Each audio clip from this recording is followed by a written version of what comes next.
Hello everyone, welcome to నిత్య Naveen cooking and vlogs. ఈరోజు potato smash కర్రీని ఎలా చేయాలో చెప్తున్నాను. ఫస్ట్ కావాల్సిన పదార్థాలు పొటాటో, ఆలు, పచ్చిమిర్చి. ఫస్ట్ పొటాటోని చిన్న చిన్నగా ముక్కలుగా కట్ చేసుకొని కుక్కర్లో పెట్టి 2 విజిల్స్ వచ్చే వరకు పెట్టాలి.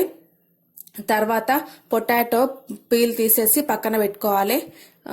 ఇప్పుడు పచ్చిమిర్చిని, ఆనియన్ని కట్ చేసి పెట్టుకోవాలి. ఫస్ట్ కడాయి పెట్టి కడాయి వేడెక్కినాక నూనె వేసుకోవాలి.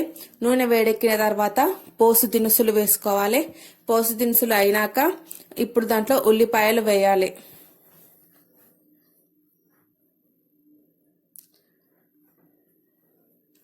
ఉల్లిపాయలు మొత్తము ఎర్రగా అవ్వాల్సిన అవసరం ఏం లేదు. కొంచెం అయిన తర్వాత మనం అల్లం వెల్లుల్లి పేస్ట్ వేయాలి.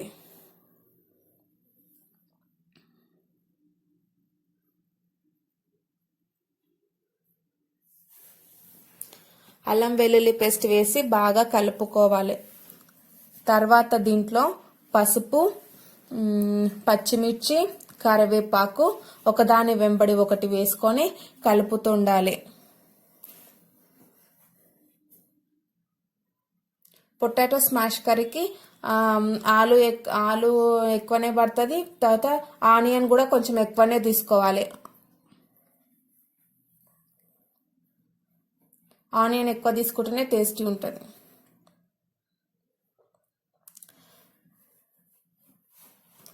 పచ్చిమిర్చి మనం మిక్సీ వేసుకొని అయినా వేసుకోవచ్చు, ఇలా కట్ చేసి అయినా వేసుకోవచ్చు.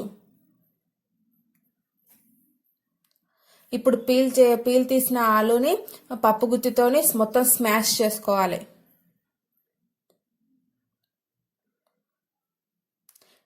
ఈ స్మాష్ని మనము ఉల్లిపాయలు, పచ్చిమిరపకాయలు అన్ని వేగిన దాంట్లో పొటాటో స్మాష్ని వేసి బాగా కలపాలి.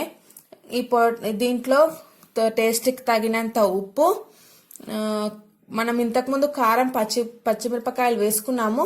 మీకు ఇంకా అవసరం అయితే కొంచెం ఎండుమిర్చి పౌడర్ వేసుకోవచ్చు, అవసరం లేకుంటే వదిలేసేయండి. తర్వాత ధనియాల పౌడర్ వేసుకోవాలి. ధనియాల పౌడర్తో పాటు లవంగా కూడా వేసుకోవచ్చు, లేకపోతే నార్మల్గా ధనియాల పొడి వేసుకుంటే సరిపోతుంది. లాస్ట్కి మొత్తం బాగా కలుపుకొని 5 మినిట్స్ ఉడకబెట్టుకోవాలి. తర్వాత లాస్ట్కి కొత్తిమీర వేసి గార్నిష్ చేసుకోవాలి. Thank you for watching. Video నచ్చినట్టయితే లైక్